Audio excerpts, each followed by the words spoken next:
Toyota Camry ลูกค้าซื้อนี่เนาะที่หลายๆคนคุ้นเคยเนาะคันนี้เป็น Toyota Camry 2.0 ไส้เดิมสูตรลาว2015เนาะสวยๆงามๆเลยสภาพเป็นเท่าไหร่เดี๋ยวเราไปเบิ่งกัน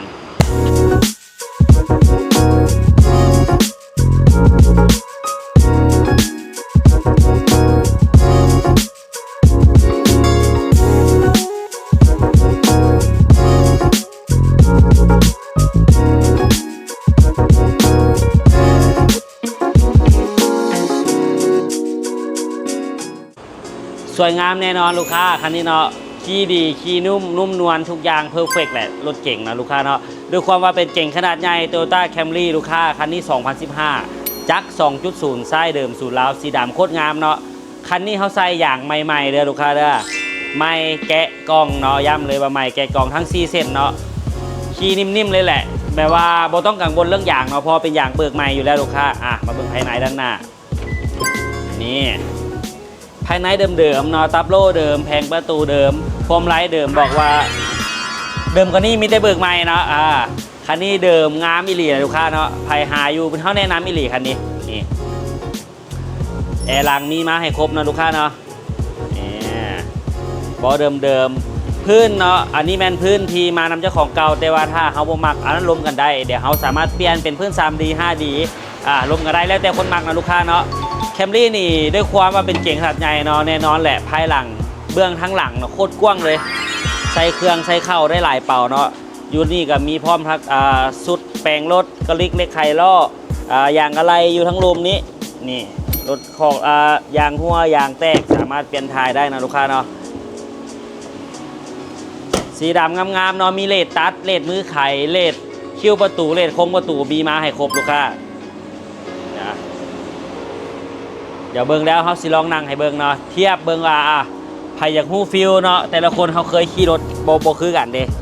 บอกได้เลยว่าแคมรี่นี่นั่งสบายเนาะคันใหญ่หัวสูงกว้างโอเคเลยแหละนั่งสะดวกสบายแน่นอนนั่งข้างหลังคันคนมักเมารถนี่แคมรี่ส่วนใหญ่บอกให้เมาเลยเพราะมันกว้างแอร์หลังมีมาให้แล้วบนตรงย่านว่านั่งหลังบ่เย็นนั่งหน้าเย็นกลัวเย็นคือกันลูกค้ามีมาให้ครบ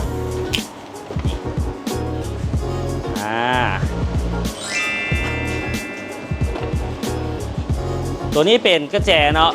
2.0 เป็นกระแจลูกค้าแต่บอกได้เลยว่าความเดิมความงามนี่ยกให้พื้นเลยแหละเกียร์เป็นเกียร์2ระบบเนาะสามารถดึงมาใส่ดีแล้วมีดีลบดีบวกคือขึ้นภูลงห้วยเขาสามารถเปลี่ยนเกียร์ด้วยตัวเองได้ลูกค้าเดี๋ยวสตาร์ทเครื่องให้เบิ้งเสียงโคตรนิ่มเลยลูกค้าจอเดิมเนาะล้มกันได้สามารถใส่จอ Android ใส่บลูทูธลงWi-Fi ใส่ได้ครบหมดอันนั้นเขาล้มกันบอกเลยว่าจักดีแอร์เย็นเดี๋ยวใครเบิ้งห้องเครื่องก่อนเขาพาไปขี่ลองอันนี้สตาร์ทเครื่องแล้วเด้อลูกค้าเด้อนี่ความนิ่มโบมีสั่นโบมีสะดุดเลยห้องเครื่องโคตรเดิมเดี๋ยวลองห้องเครื่องแล้วเขาสิพาไปขี่ลองไปเทสได้น้ำกันก่อนเนาะว่าการขับขี่ฟีลลิ่งเป็นเท่าใดเดี๋ยวเขาไปเบิ้งกันเข้ามาเลยเกียร์เนาะใส่ง่ายๆเกียร์ออโต้นี่บอกเลยว่าขับสะดวกสบายเลยแหละอย่าเบรกเนาะดึงมาใส่เล็กถอยอันนี้บอกสำหรับคนที่บเรื่องเกียร์ออโต้หรือว่ามั่นใจในการขับเกียร์ออโต้เนาะบางคนเรื่องแต่ละคนเรื่องบ่คือกันเด้บางคนเฮี้ยนเกียร์กระปุกมาครับเกียร์ออโต้บ่เก่งเสียหานี้เขาก็แนะนำให้น้อยนึงผู้ใดขับเป็นแล้วก็โอเคดีไปง่ายๆสบายเลยยุ่งใส่ตัวดีแล้วก็ไปอย่างเดียวคันนี้กิโลเมตร 100,000 กิโลลูกค้า 102,000 กิโลเนาะถือว่าบ่หลายเทียบใส่ปีรถเนาะคันนี้เป็นปี2015เด้นี่ขี่บอกเลยว่าโคตรนิ่ม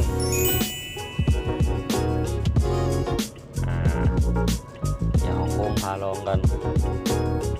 ลองนี่อยากให้เบิ้งบอลใดเบิ้งเบิ้งอัตราเร่งของรถบออย่างมันขี่ปกติบอเนาะเขาพาลองได้เลยอันนี้เริ่มละเร่งขึ้นมาเลยอัตราเร่งจังหวะเปลี่ยนเกียร์ต่างๆเนาะปกติทุกอย่างไงว่านี่เกียร์เปลี่ยนละท็อปสปีดเป็นเท่าใดเขาอยากให้เบิ้งน้ำกันสัมผัสเพื่อคนอยู่ไก่เนาะอยู่ไก่ว่าคอยบ่เห็นรถบ่เห็นลองอย่างอยากเห็นก่อนอันนี้สามารถเข้ามาเบิ้งวิดีโอนี้ได้เนาะเพื่อการตัดสินใจที่มาเบิ้งมันจึงง่าย เหยียบสปีดเต็มที่ได้เลยโค้งไป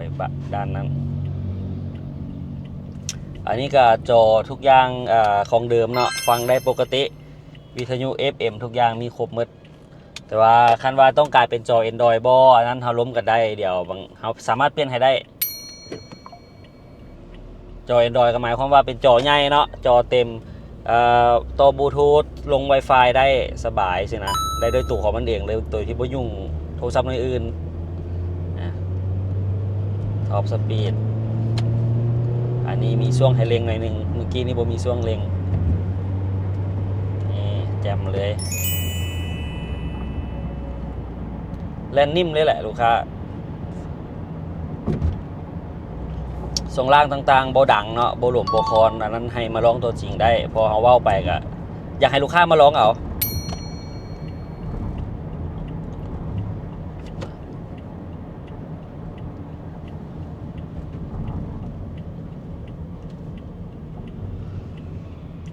นี่สำหรับไผ่มาซอกห้านโบเห็นเนาะอันนี้ทางเข้าของหมอเมลเด็กนี่ทางเข้าของหมอแต่ของเฮาหันเทินกลับขึ้นมาฟากนี้เทินมาทางฟากตลาดน้อยเดี๋ยวตัวนี้เป็นตลาดน้อยก่อนฮอตโฮมเมลเด็กขี่มาซื่อๆเนาะห้านที่หนึ่งเลยห้านเป็นห้านขายรถห้านทำอิฐ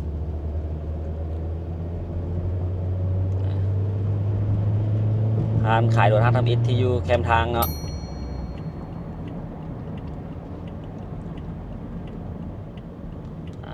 ฮอตห้านละเดี๋ยวเขาสิพาเบิ้งรถจอดอยู่กลางแจ้งบางบันหนึ่งเดี๋ยวจะจอดอยู่ในบอนไทยบ่แม่นเสืองบ่ยันบ่งามบ่เดี๋ยวเขาจอดกลางแจ้งให้เบิ่งเลย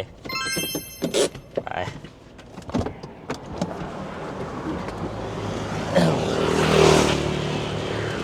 เด้ถ่ายไปเลยกลางแจ้งเป็นเท่าใด